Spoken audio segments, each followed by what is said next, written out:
Una niña de 4 años desaparece de su cama. La policía busca por toda la ciudad durante 9 días. Miles de personas se unen a la búsqueda, pero cuando finalmente la encuentran, está exactamente donde dijeron que buscaron primero, en su propia cama, entre las sábanas. 22 de marzo 2010, 11 de la noche. Paulette Guevara, una niña de 4 años con discapacidad, se acuesta en su cama por última vez. 23 de marzo, 6 de la mañana. Su madre la encuentra desaparecida. 31 de marzo, 12 de la mañana. La policía encuentra su cuerpo en el mismo lugar donde todo comenzó. Su propia cama.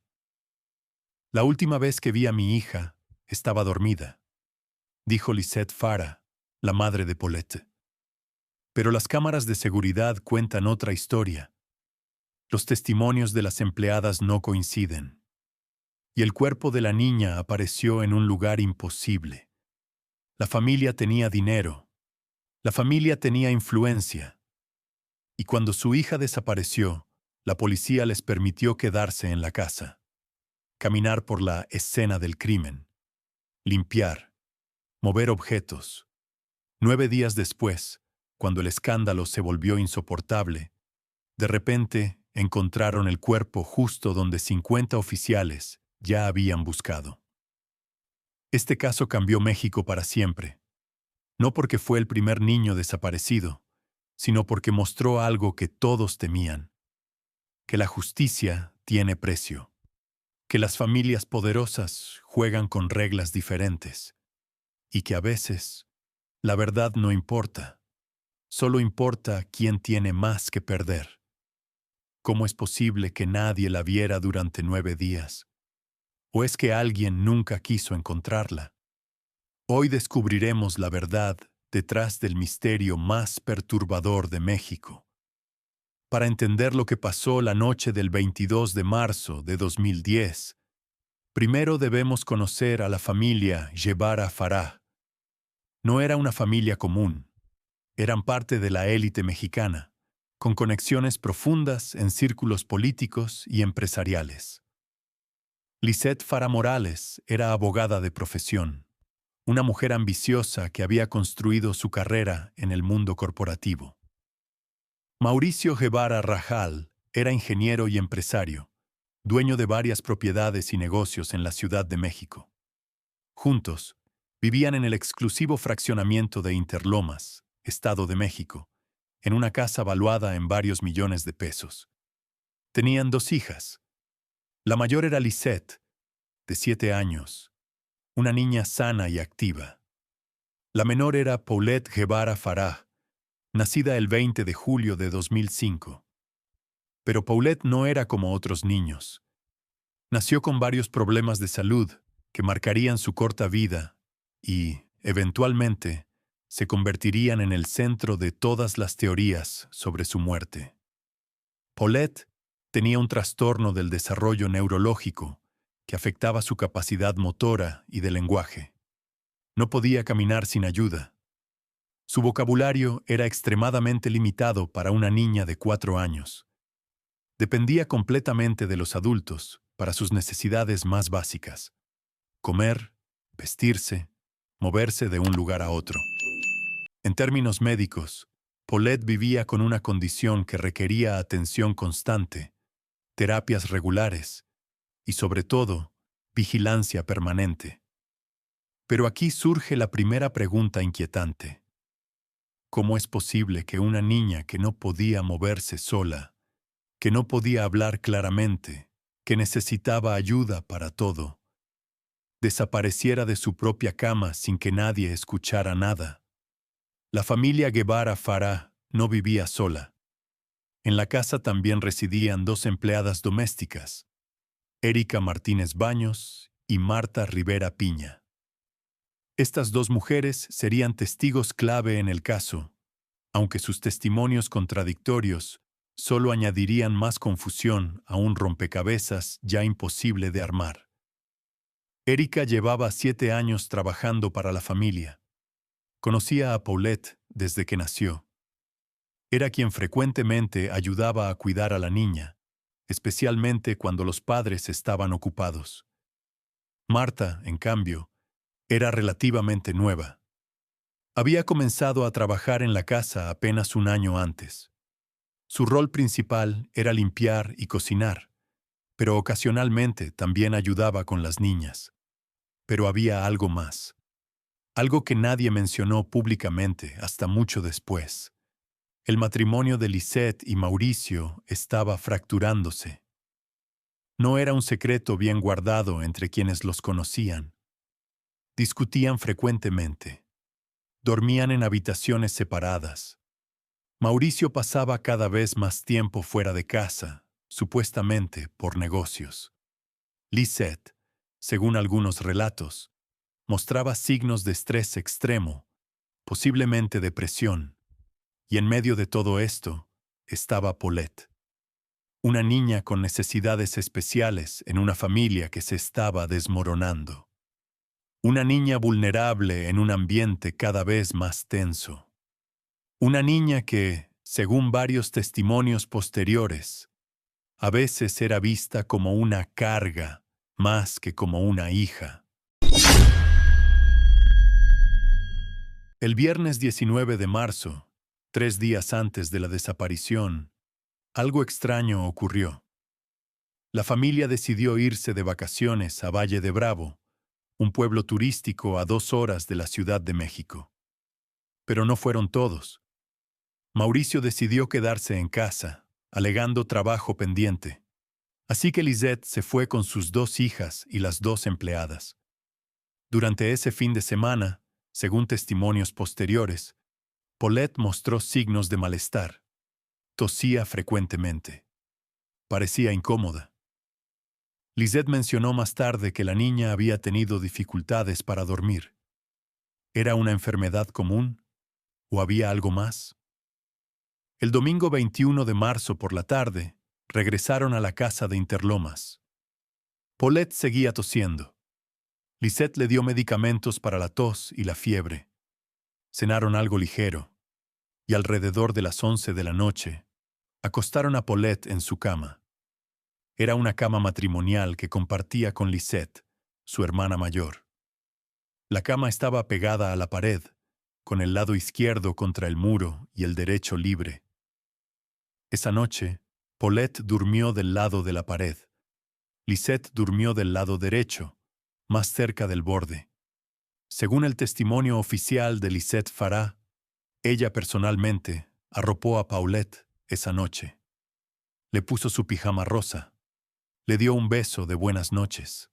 Apagó la luz, cerró la puerta y se fue a dormir a su propia habitación. Esa fue la última vez que alguien afirmó haber visto a Paulette llevar a Farah con vida. O al menos, eso es lo que nos dijeron. La mañana del 23 de marzo de 2010 comenzó como cualquier otra en la casa Guevara Farah. El sol apenas comenzaba a iluminar el cielo de Interlomas cuando Lisette Farah se levantó alrededor de las 6 de la mañana. Según su testimonio, su rutina era siempre la misma: levantarse temprano, prepararse y luego despertar a sus hijas para el desayuno y la escuela. Pero esa mañana, algo estaba terriblemente mal. Lisette entró a la habitación de las niñas. Lisette, la mayor, estaba despierta y tranquila. Pero cuando Lisette miró hacia el lado de la cama donde debería estar Paulette, lo único que vio fueron sábanas revueltas y una cama vacía. No había señales de lucha, no había sangre, no había nada roto. Simplemente, Paulette no estaba. Lo primero que hizo Lisette, según su propio testimonio, fue buscar por toda la casa. Revisó los baños, revisó la sala, revisó la cocina, gritó su nombre. Pero una parte de esta historia no tiene sentido. Paulette no podía caminar sola, no podía bajar escaleras, no podía abrir puertas pesadas. ¿Cómo podría haber salido de su cama y desaparecido? Lisette despertó a las empleadas. Erika y Marta también comenzaron a buscar. Revisaron el jardín, revisaron el garaje, revisaron cada rincón de esa casa de 2 plantas, pero no había rastro de Paulette. En este punto, algo crucial debe ser mencionado. Mauricio no estaba en casa. Había salido temprano esa mañana, supuestamente a una reunión de trabajo. Cuando Lisette lo llamó histérica, él regresó de inmediato. Pero su ausencia durante las primeras horas críticas levantaría sospechas más tarde. A las 7 de la mañana, una hora después de descubrir que Paulette no estaba, Lisette finalmente llamó al número de emergencias 066. La operadora escuchó a una mujer sollozando, casi incoherente, reportando que su hija había desaparecido. La policía llegó a las 8:15 de la mañana, y aquí es donde todo comenzó a desmoronarse. Los primeros oficiales en llegar fueron de la policía local de Wixkilhuacán. Inspeccionaron la casa, tomaron fotografías, hablaron con Lisette, con Mauricio, con las empleadas, con Lisette. Pero cometieron un error imperdonable. No sellaron la casa como escena del crimen. ¿Por qué? Hay 2 teorías. La primera es incompetencia policial pura. La segunda es mucho más oscura, que desde el principio, alguien con influencia se aseguró de que la familia tuviera libertad para limpiar cualquier evidencia comprometedora. La familia no fue evacuada. No fueron interrogados formalmente. Se les permitió permanecer en la casa, moverse libremente, tocar objetos, mover muebles. Lisette incluso lavó algunas sábanas ese mismo día, algo que cualquier investigador forense te dirá que es absolutamente inadmisible en una investigación.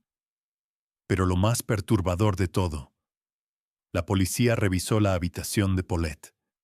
Inspeccionaron la cama, levantaron las sábanas, miraron debajo del colchón y, según el reporte oficial, no encontraron nada sospechoso. Recuerden ese detalle. Será importante más adelante. Mientras tanto, la noticia de la desaparición comenzó a esparcirse. Primero fueron los vecinos, luego los medios locales y finalmente toda la nación. La imagen de Paulette, con su cabello castaño, sus ojos grandes y su sonrisa inocente, apareció en todos los noticieros de México. El caso se convirtió en un fenómeno mediático instantáneo. ¿Por qué? Parte de la razón era obvia. Una niña pequeña con discapacidad había desaparecido de su propia casa. Pero había otra razón más cínica. La familia era rica. Vivían en una zona exclusiva. Tenían abogados caros. Y México, como muchos países, presta más atención cuando las víctimas son de clase alta. Durante los siguientes días, la búsqueda se intensificó. Cientos de voluntarios se unieron. La policía peinó el fraccionamiento. Utilizaron perros rastreadores. Los perros siguieron un rastro que salía de la casa y se detenía en la calle, sugiriendo que Paulette podría haber sido sacada en un vehículo. Pero había un problema. Las cámaras de seguridad del fraccionamiento no mostraban ningún vehículo sospechoso entrando o saliendo durante la noche, del 22 al 23 de marzo. Ningún movimiento inusual. Nada. Los medios comenzaron a especular. ¿Fue un secuestro? ¿Un familiar? ¿Un extraño? ¿Las empleadas? ¿Los padres? Y Lisette Fara, en medio de todo este caos, hizo algo que muchos encontraron extraño. Organizó una conferencia de prensa. En ella, entre lágrimas, rogó por el regreso de su hija. Pero su comportamiento levantó cejas. Algunos la vieron genuinamente destrozada. Otros notaron inconsistencias. Momentos donde las lágrimas desaparecían, donde su lenguaje corporal no coincidía con su angustia verbal. Los expertos en análisis forense del comportamiento comenzaron a diseccionar cada gesto, cada palabra, cada pausa, y las dudas crecieron. Mientras tanto, Mauricio permanecía en segundo plano, tranquilo, casi desinteresado. Cuando los reporteros le preguntaban, sus respuestas eran cortas, calculadas. No mostraba la desesperación que uno esperaría de un padre cuya hija había desaparecido. Las empleadas también fueron interrogadas múltiples veces. Sus historias cambiaban en pequeños detalles. Erika dijo que Paulette estaba bien la noche anterior. Marta dijo que la niña tosía mucho. Erika dijo que cerró la puerta de la habitación. Marta dijo que la dejó entreabierta. Pequeñas contradicciones. Pero en casos como estos, pequeñas contradicciones pueden significar grandes mentiras. El 25 de marzo, 2 días después de la desaparición, la Procuraduría General de Justicia del Estado de México, PGJM, tomó control del caso. Enviaron a sus mejores investigadores. Trajeron equipo especializado y prometieron públicamente que encontrarían a Paulette. Pero los días pasaban y no había ninguna pista sólida. El 27 de marzo, 4 días después, la policía decidió revisar la casa nuevamente, esta vez con más detalle. Trajeron luminol para detectar sangre, inspeccionaron cada superficie y una vez más, revisaron la habitación de Paulette. Levantaron el colchón. Miraron debajo. Según el reporte oficial, no encontraron nada. El 29 de marzo, los medios reportaron que la familia había recibido llamadas anónimas exigiendo dinero. Era un secuestro después de todo. La policía rastreó las llamadas. Resultaron ser extorsionadores oportunistas, sin conexión real al caso. Y así llegamos al 31 de marzo. 9 días después de la desaparición. 9 días de búsqueda incesante. 9 días de especulación mediática. 9 días donde miles de personas se preguntaban, ¿dónde está Paulette? Estaban a punto de descubrirlo. Y cuando lo hicieron, nadie podía creer lo que sus ojos veían. 31 de marzo de 2010, 12:17 de la tarde. La policía había decidido hacer una última inspección exhaustiva de la casa antes de expandir la búsqueda a otras áreas del Estado de México. Un equipo de investigadores forenses entró nuevamente a la habitación de Paulette y Lisette. Ya habían revisado esa habitación al menos 5 veces en los últimos 9 días. Habían fotografiado cada ángulo. Habían levantado el colchón. Habían movido los muebles. Pero esta vez decidieron desarmar completamente la cama. 2 oficiales comenzaron a quitar las sábanas. Primero la colcha, luego la sábana superior, luego la sábana inferior. Y cuando levantaron el pie de la cama, levantando el colchón completamente, ahí estaba. El cuerpo de Paulette Chebara Fara. Estaba enrollada en posición fetal, envuelta en las sábanas, atrapada entre el colchón y la estructura de madera de la cama, exactamente en el espacio donde el colchón se había hundido hacia los pies. Su pequeño cuerpo estaba comprimido, casi invisible si no levantabas el colchón por completo. Los oficiales retrocedieron inmediatamente. Uno de ellos salió corriendo de la habitación. Otro comenzó a gritar instrucciones por radio. En cuestión de minutos, toda la casa fue sellada. Esta vez, de verdad. Los forenses llegaron rápidamente. Tomaron fotografías del cuerpo in situ. La posición era extraña, casi imposible. Paulette estaba de lado, con las rodillas dobladas, la cabeza girada hacia la pared, completamente oculta por las sábanas que se habían enredado alrededor de su cuerpo. Pero aquí viene la pregunta que todos nos hicimos. ¿Cómo es posible que más de 50 oficiales hubieran revisado esa cama durante 9 días y nadie la viera? La explicación oficial fue esta. El colchón era de resortes, pesado, y cuando los oficiales levantaron los lados, no levantaron lo suficiente en el área de los pies. El cuerpo estaba tan comprimido, tan oculto entre el colchón y el marco de madera, que simplemente no era visible sin desmontar completamente la cama. Pero esa explicación no satisfizo a nadie, porque recordemos, esta no era una niña que pudiera moverse sola. No podía caminar sin ayuda, no podía bajar escaleras, no podía enrollarse en sábanas por sí misma, y definitivamente no podía deslizarse hasta el fondo de la cama y quedar perfectamente escondida entre el colchón y el marco. Entonces, ¿cómo llegó ahí?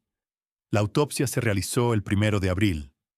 Los resultados iniciales fueron impactantes y, al mismo tiempo, profundamente insuficientes. Causa oficial de muerte: asfixia mecánica.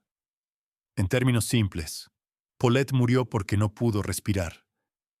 Las sábanas, según el reporte, bloquearon sus vías respiratorias y la presión del colchón impidió que pudiera moverse o gritar. No había signos de violencia externa. No había fracturas. No había hematomas que indicaran golpes recientes. No había evidencia de agresión sexual. Su cuerpo estaba en avanzado estado de descomposición, consistente con haber estado ahí durante 9 días, lo cual sugería que murió la noche de su desaparición o poco después.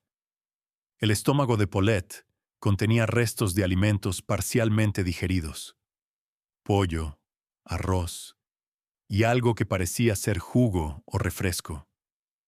Esto coincidía con lo que la familia dijo que cenó esa noche, pero había detalles perturbadores que no encajaban.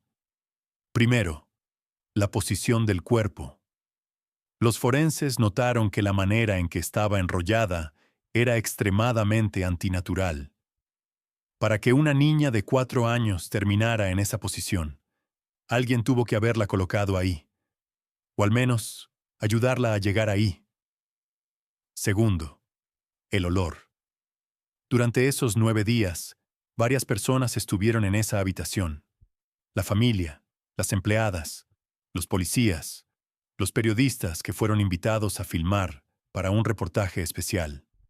Nadie reportó un olor fuerte o inusual, pero cuando abrieron la cama el 31 de marzo, el olor era insoportable. ¿Cómo es posible que nadie lo oliera antes? Tercero, las sábanas. Estaban enrolladas alrededor del cuerpo de una manera casi metódica. No era el tipo de desorden que uno esperaría de una niña moviéndose en su sueño.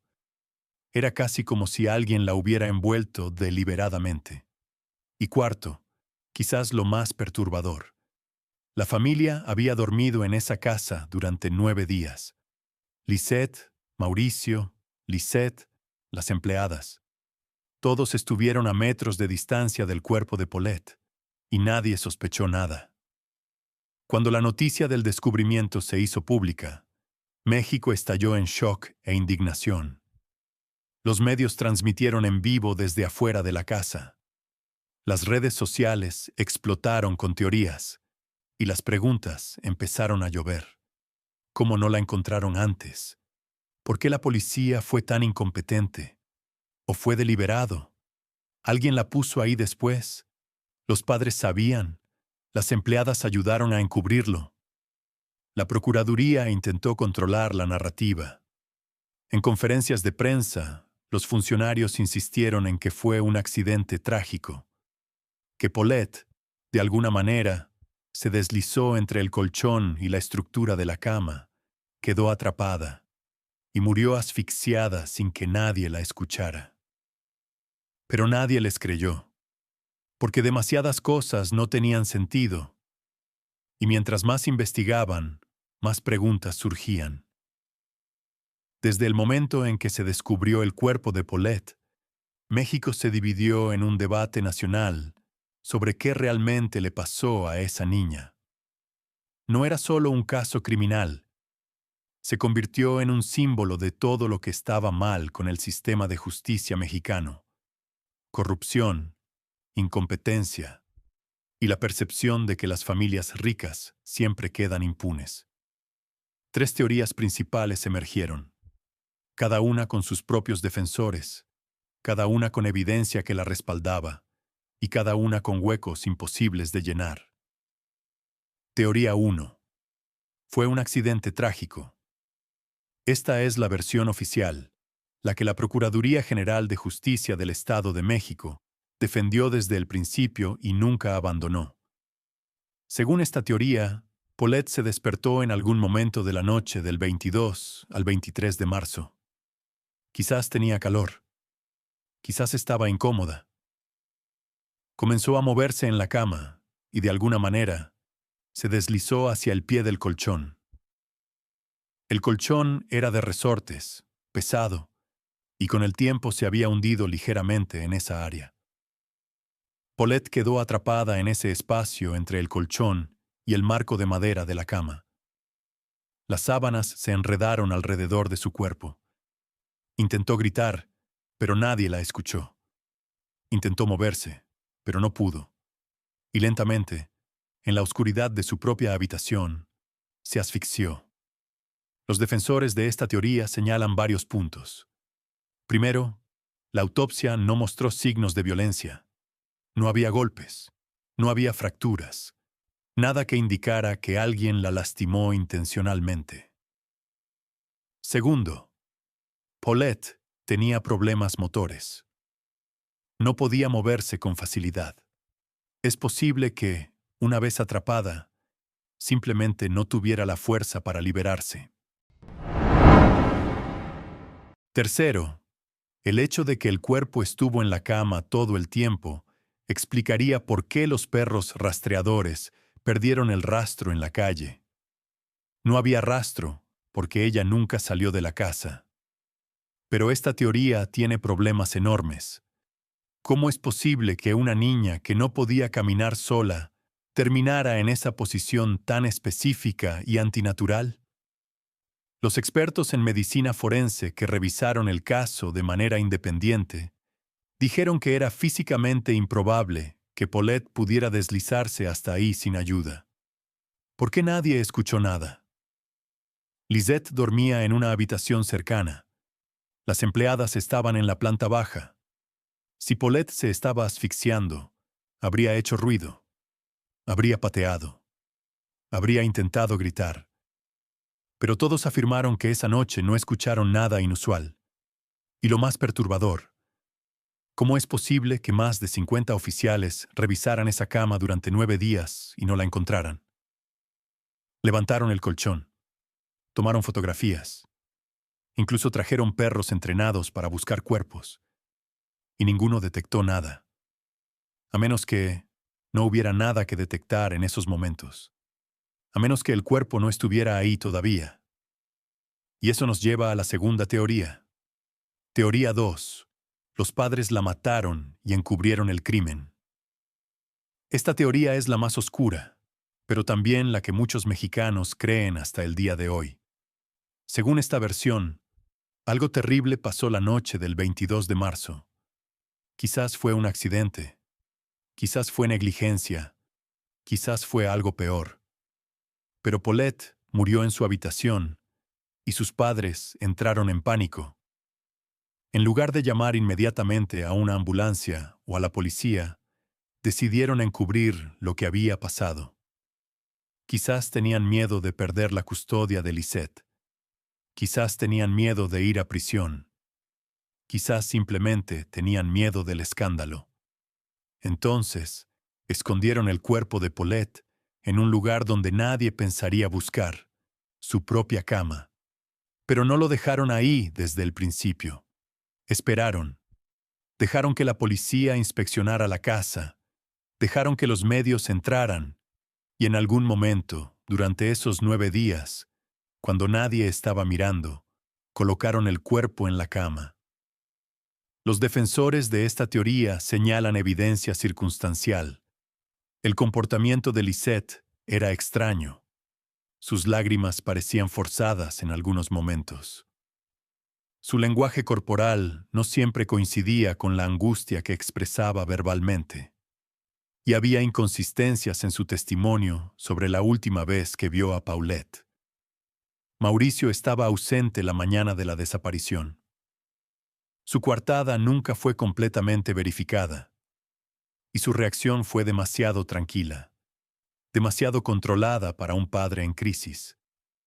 La familia lavó sábanas, movieron objetos, tuvieron acceso ilimitado a la escena del crimen durante 9 días. Tiempo más que suficiente para limpiar evidencia o manipular la escena. Y está el detalle del olor. ¿Cómo es posible que nadie oliera un cuerpo en descomposición durante 9 días? A menos que el cuerpo no estuviera ahí durante todo ese tiempo. Pero esta teoría también tiene problemas.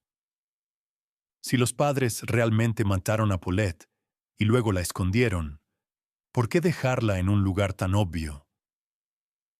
¿Por qué no deshacerse del cuerpo completamente? México es un país grande. Hay montañas, bosques, lugares donde un cuerpo podría desaparecer para siempre. Y si realmente colocaron el cuerpo ahí después, ¿cómo lo hicieron sin que nadie los viera? La casa estaba bajo vigilancia casi constante durante esos 9 días. Policías, periodistas, vecinos. ¿En qué momento tuvieron la oportunidad? Además, la autopsia confirmó que Paulette llevaba muerta aproximadamente 9 días cuando la encontraron. El estado de descomposición era consistente con haber muerto la noche del 22 o la madrugada del 23 de marzo. No había evidencia de que el cuerpo hubiera sido congelado o preservado de alguna manera. Entonces, si el cuerpo estuvo ahí todo el tiempo, volvemos a la misma pregunta imposible. ¿Cómo no la encontraron antes? Y eso nos lleva a la tercera teoría, la más perturbadora de todas. Teoría 3. Conspiración y encubrimiento institucional. Esta teoría sugiere que lo que pasó en la casa Guevara Farah la noche del 22 de marzo fue mucho peor de lo que cualquiera admite públicamente, y que desde el primer momento hubo un esfuerzo coordinado para encubrir la verdad. Según esta versión, Paulette murió en circunstancias que implicaban no solo a la familia, sino posiblemente a otras personas. Tal vez hubo negligencia criminal extrema. Tal vez hubo un invitado no mencionado en la casa esa noche. Tal vez lo que le pasó a Paulette era tan escandaloso que personas poderosas decidieron que la verdad nunca podría salir a la luz. Los defensores de esta teoría señalan hechos inquietantes. La familia Guevara Farah tenía conexiones políticas profundas. Mauricio tenía negocios con figuras influyentes en el gobierno del Estado de México. Lisette trabajaba en círculos legales donde conocía jueces y fiscales. La policía fue extraordinariamente laxa desde el principio. Permitieron que la familia contaminara la escena del crimen. No los interrogaron formalmente. No sellaron la casa. Todo esto va en contra de procedimientos básicos de investigación. Hubo presión mediática inusual. Las conferencias de prensa fueron orquestadas cuidadosamente. Ciertos detalles nunca fueron revelados. Y cuando surgieron preguntas incómodas, los funcionarios se negaron a responder o desviaron la atención. Y está el hecho de que nunca se presentaron cargos contra nadie. A pesar de todas las inconsistencias, todas las dudas, toda la evidencia circunstancial, el caso fue cerrado oficialmente como un accidente. Ninguna investigación adicional, ningún seguimiento. Solo silencio. Esta teoría sugiere que desde el momento en que Paulette fue reportada desaparecida, ya había un plan en marcha. Un plan para encontrar el cuerpo de una manera que minimizara el escándalo. Un plan para controlar la narrativa. Un plan donde todos ganaban. La familia evitaba cargos criminales. La policía evitaba admitir incompetencia. Y los políticos involucrados evitaban un escándalo que podría arruinar carreras. El problema con esta teoría es que requiere creer en un nivel de corrupción y coordinación que, aunque no imposible en México, es difícil de probar sin evidencia concreta. ¿Hubo realmente una conspiración? ¿O simplemente fue una combinación de incompetencia policial, privilegio de clase y una tragedia genuina? La verdad es que nunca lo sabremos con certeza, porque el caso fue cerrado. Los archivos fueron sellados, y las únicas personas que saben exactamente qué pasó esa noche, o están muertos, o nunca hablarán. Pero hay algo que todos podemos estar de acuerdo. Algo terrible le pasó a Paulette Jebara Farah. Y alguien sabe más de lo que ha dicho. En medio de todas estas teorías, hay dos personas que han sido consistentemente olvidadas o minimizadas en el análisis público. Erika Martínez Baños y Marta Rivera Piña, las dos empleadas domésticas que vivían en la casa. Estas dos mujeres estuvieron ahí la noche que Paulette desapareció.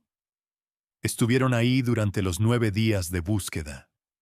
Y estuvieron ahí cuando el cuerpo fue encontrado. Sin embargo, sus testimonios fueron tratados como secundarios, casi irrelevantes. ¿Por qué? La respuesta es incómoda, pero honesta, porque en México, como en muchos países latinoamericanos, las empleadas domésticas son frecuentemente invisibles, son parte del paisaje de las casas de clase alta, pero rara vez se les trata como testigos creíbles o dignos de atención seria. Pero cuando examinas sus testimonios, las inconsistencias son imposibles de ignorar. Erika, quien había trabajado para la familia durante 7 años, dijo inicialmente que la última vez que vio a Paulette fue alrededor de las 9 de la noche del 22 de marzo. La niña estaba bien, jugando en su habitación con Lisette, pero luego cambió su historia. Dijo que en realidad la vio a las 10 de la noche, cuando le llevó un vaso de agua. Marta, la empleada más nueva, dijo que escuchó a Paulette toser fuertemente esa noche. Pero cuando la policía le preguntó a qué hora exactamente, no pudo recordar. Dijo que fue tarde, pero no especificó. Ambas mujeres afirmaron que durmieron toda la noche sin escuchar nada inusual, ni gritos, ni movimiento, ni ruido de nadie entrando o saliendo de la casa. Pero aquí está el detalle más inquietante. El día después de que Paulette desapareció, antes de que los medios llegaran, antes de que el caso explotara, Erika y Marta limpiaron la casa. No solo limpiaron, fregaron, lavaron pisos, cambiaron sábanas, organizaron habitaciones. Cuando los investigadores les preguntaron por qué lo hicieron, su respuesta fue simple: es nuestro trabajo. Siempre limpiamos por las mañanas, pero limpiar una escena donde una niña acaba de desaparecer no es solo hacer tu trabajo. Es destrucción de evidencia, intencional o no. ¿Sabían algo? ¿O simplemente estaban siguiendo órdenes? La respuesta nunca fue clara, porque nadie las interrogó con la seriedad que el caso merecía. Fueron entrevistadas brevemente, sus testimonios fueron registrados, y luego fueron dejadas de lado. Pero hay una pregunta que nadie hizo y que debería haber sido la primera. ¿Alguna de ellas entró a la habitación de Paulette la mañana del 23 de marzo antes de que Lisette reportara la desaparición? Si la respuesta es sí, y si revisaron la cama como parte de su rutina de limpieza, entonces una de dos cosas es cierta. O el cuerpo no estaba ahí todavía, o lo vieron y no dijeron nada. Ambas opciones son aterradoras.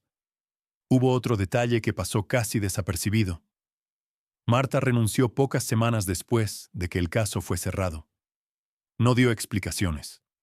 No hizo declaraciones. Simplemente se fue. Y según algunos reportes, dejó la Ciudad de México por completo, regresando a su estado natal en el sur del país. Erika permaneció con la familia un poco más, pero eventualmente también se fue. Su salida fue más silenciosa, casi secreta. ¿Por qué ambas decidieron irse justo cuando el polvo comenzaba a asentarse? ¿Fue culpa? ¿Miedo? ¿O sabían que quedarse significaba vivir con un secreto que nunca podrían contar? La tragedia de Erika y Marta, independientemente de su nivel de conocimiento o participación, es que representan a miles de empleadas domésticas en América Latina, que son testigos silenciosos de los secretos de las familias para las que trabajan. Ven cosas, escuchan cosas, pero nunca pueden hablar, porque el costo de decir la verdad es demasiado alto. Perder su trabajo, perder su hogar, perder su sustento. Y así, la verdad se queda enterrada. Igual que Paulette. El caso de Paulette Guevara no fue solo un caso criminal, se convirtió en un fenómeno cultural que expuso las profundas grietas en la sociedad mexicana. Desde el momento en que se reportó la desaparición, los medios de comunicación se lanzaron sobre la historia con una voracidad casi depredadora. No era solo una niña desaparecida, era una niña rica, de una familia influyente, de un fraccionamiento exclusivo, y eso lo convertía en un espectáculo. Las cadenas de televisión transmitían actualizaciones en vivo cada hora. Los periódicos imprimían ediciones especiales. Las estaciones de radio dedicaban programas completos a debatir teorías. Y las redes sociales, todavía en su infancia en 2010, explotaron con especulación salvaje. Pero la cobertura mediática no fue neutral. Nunca lo es. Desde el principio, los medios construyeron narrativas que beneficiaban el rating, no la verdad. Lizette Farah fue retratada de dos maneras opuestas, dependiendo del medio. O era la madre destrozada merecedora de compasión, o era la villana fría que había matado a su hija. No había término medio. Los editores sabían que la ambigüedad no vende. El drama sí. Mauricio fue tratado como un personaje secundario, un padre ausente, un hombre misterioso. Pero nunca fue el foco principal. ¿Por qué? Porque en la cultura mexicana, como en muchas culturas latinoamericanas, la maternidad es vista como sagrada. Una madre que falla es un escándalo.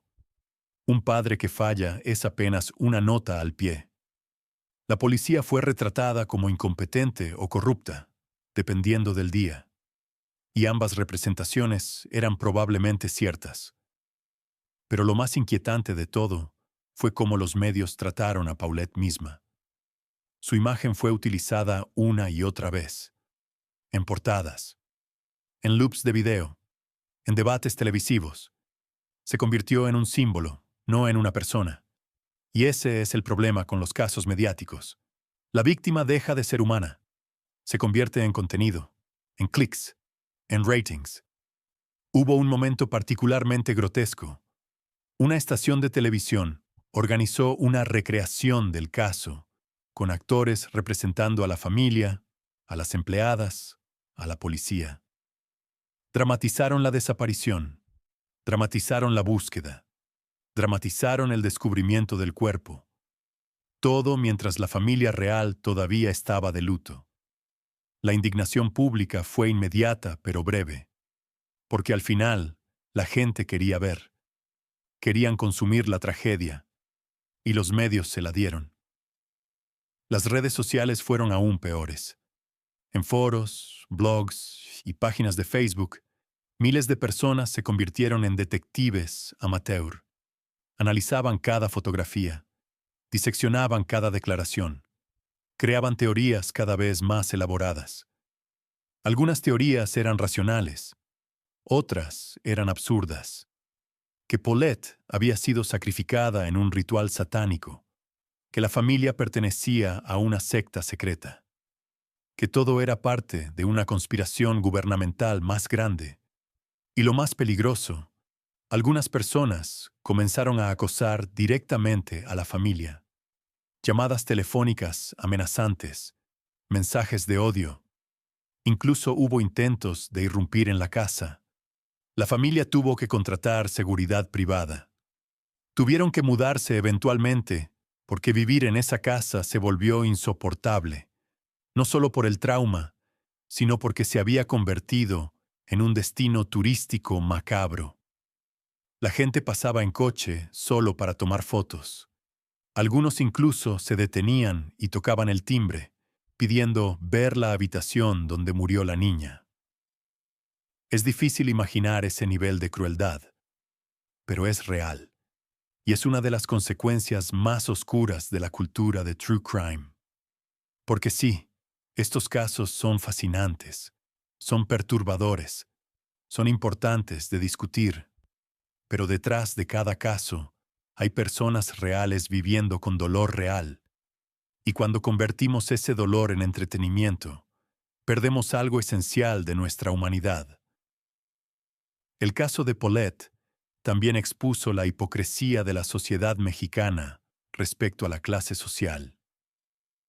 Si Paulette hubiera sido de una familia pobre, si hubiera vivido en una colonia marginada, si sus padres hubieran sido trabajadores de clase o baja, ¿habría recibido la misma atención mediática?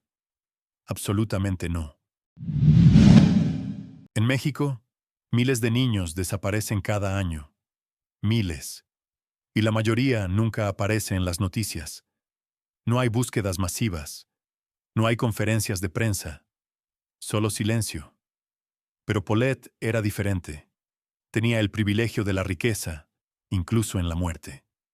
Y eso enfureció a muchos mexicanos, que vieron el contraste entre cómo fue tratado su caso versus cómo son tratados los casos de niños pobres. Hubo protestas, hubo artículos de opinión, hubo debates acalorados sobre justicia de clase. Pero al final, nada cambió. Los ricos siguen recibiendo mejor tratamiento. Los pobres siguen siendo ignorados. Y el sistema sigue estando roto. El 5 de abril de 2010, 5 días después de que el cuerpo de Paulette fuera encontrado, la Procuraduría General de Justicia del Estado de México realizó una conferencia de prensa para anunciar oficialmente las conclusiones de su investigación. El resultado oficial: muerte accidental por asfixia mecánica. No hubo cargos criminales, no hubo arrestos, no hubo más investigación. El caso estaba cerrado.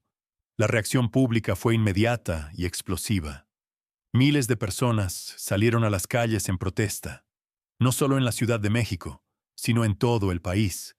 Exigían justicia, exigían respuestas, exigían que alguien fuera responsable, pero nadie fue responsable. El procurador estatal en ese momento, Alberto Basbás Sacal, defendió la decisión con firmeza. En entrevistas posteriores, insistió en que habían seguido todos los protocolos correctos, que la autopsia era clara, que no había evidencia de crimen. Pero cuando los reporteros le preguntaban cómo explicaba las inconsistencias, cómo explicaba que 50 oficiales no encontraran el cuerpo durante 9 días, sus respuestas eran vagas, evasivas, casi ensayadas. Y hay una razón para eso, porque admitir la verdadera magnitud del fracaso policial habría sido admitir que el sistema entero estaba roto. Hubo intentos de reabrir el caso. Organizaciones de derechos humanos presionaron. Expertos forenses independientes ofrecieron sus servicios. Incluso algunos legisladores pidieron una investigación especial. Pero nada funcionó. El caso permaneció cerrado. ¿Por qué? Hay varias teorías. La más cínica es que reabrir el caso habría expuesto demasiadas verdades incómodas. Habría expuesto corrupción. Habría expuesto negligencia criminal. Habría arruinado carreras políticas. Entonces, fue más fácil dejarlo enterrado. La más benevolente es que simplemente no había más evidencia para investigar. Que habían hecho todo lo posible y que a veces, en casos trágicos, las respuestas perfectas no existen. Pero ninguna de estas explicaciones satisface a quienes buscan la verdad. Lisette y Mauricio Guevara se divorciaron en 2012, 2 años después de la muerte de Paulette. El matrimonio, ya frágil antes de la tragedia, no pudo sobrevivir el peso de la pérdida y la sospecha pública. Lisette cambió su nombre, se alejó de la vida pública y, según algunos reportes, dejó México por completo.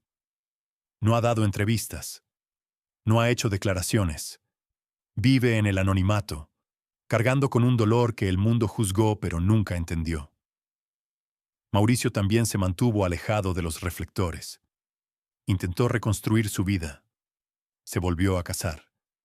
Pero la sombra de Paulette nunca lo abandonó. Lisette, la hermana mayor, creció bajo el peso de un secreto familiar que definió toda su niñez. Hoy es una mujer adulta, pero nunca ha hablado públicamente sobre lo que recuerda de esa noche, y quizás nunca lo haga.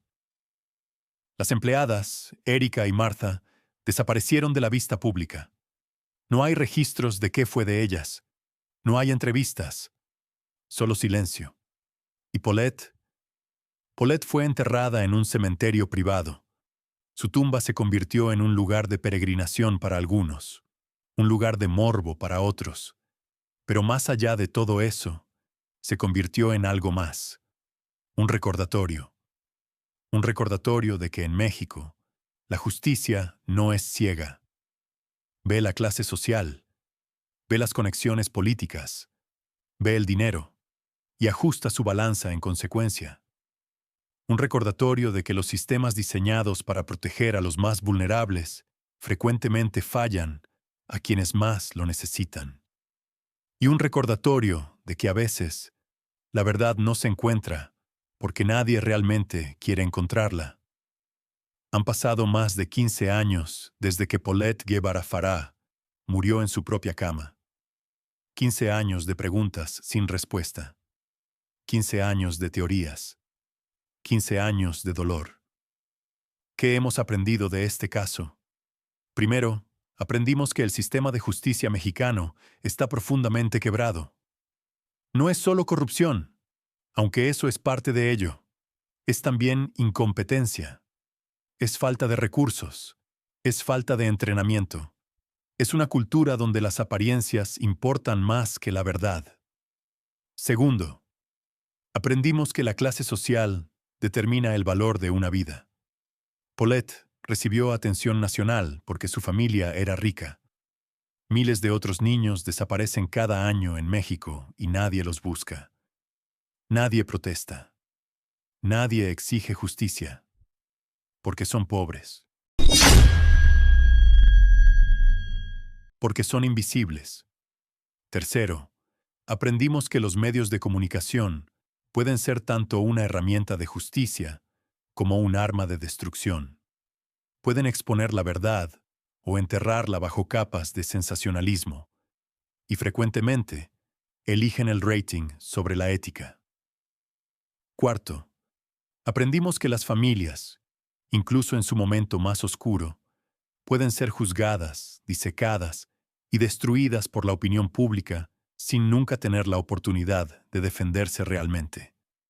Y finalmente, aprendimos que a veces la verdad es incómoda. A veces no encaja en narrativas limpias. A veces no hay villanos claros ni héroes redentores. A veces solo hay tragedia, pérdida y preguntas que nunca tendrán respuesta. Entonces, ¿qué le pasó realmente a Paulette Guevara Farah? La respuesta honesta es: no lo sabemos, y probablemente nunca lo sabremos. ¿Fue un accidente trágico?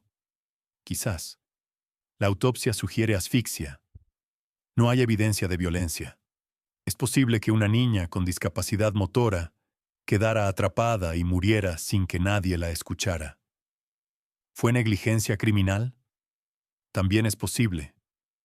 Quizás los padres o las empleadas no la vigilaron adecuadamente. Quizás ignoraron señales de peligro. Y cuando murió, entraron en pánico y encubrieron lo que realmente pasó. ¿Fue algo peor? No podemos descartarlo completamente. Las inconsistencias son demasiadas. El comportamiento de todos los involucrados fue demasiado extraño. Y la rapidez con la que el caso fue cerrado sugiere que alguien quería que las preguntas terminaran. Lo que sí sabemos es esto. Una niña de 4 años con necesidades especiales murió en su propia casa, y las personas que se suponía debían protegerla, investigarla y buscar justicia para ella fallaron en todos los niveles. Paulette Guevara Farah no era solo una víctima de lo que sea que le pasó esa noche.